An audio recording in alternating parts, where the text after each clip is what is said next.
The famous international Indian actor Adil Hussain, he belongs to Assam. তেওঁ via মামা গ্ৰুপৰ লগত তেওঁ কৌতুক অভিনয় কৰিছিলে প্ৰথম অৱস্থাত। ভায়া মামাৰ বহুত কণ্ট্ৰিবিউশ্যন আছে। তেওঁ NSD যোৱাৰ আগত বিহু বহাগী বিদায় তেওঁ অনুষ্ঠান কৰিছিলে। তাৰ এটা কৌতুক অভিনয় মোৰ মনত আছে, খুব ভাল লাগিছিলে।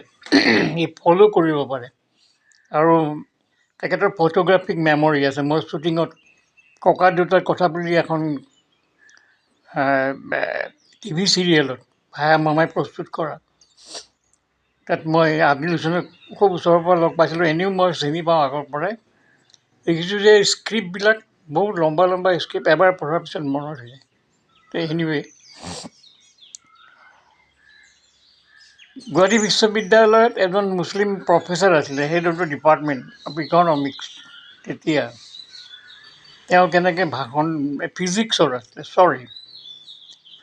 আছিলে।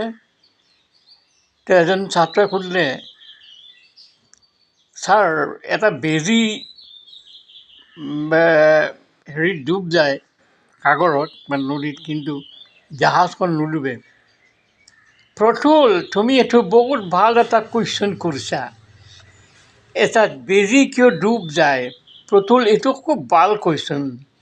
এটা বেজী ডুব যায় মানে কি, অপসাৰিত কৰা পানী, তাৰ ওজন দুটাৰ মাজত বেলেঞ্চ নাথাকে। গতিকে অপসাৰিত কৰা পানীৰ ওজনতকৈ বেজীটোৰ ওজন বেছি, গতিকে বেজীটো ডুব যায়। সেইকাৰণে জাহাজ এখনে যিখিনি পানী অপসাৰিত কৰে, জাহাজখনৰ ওজন যথেষ্ট হোৱাৰ কাৰণেও সি ডুবি নাযায়, কিন্তু বেজীটো ডুবি যায়। Thank you very much.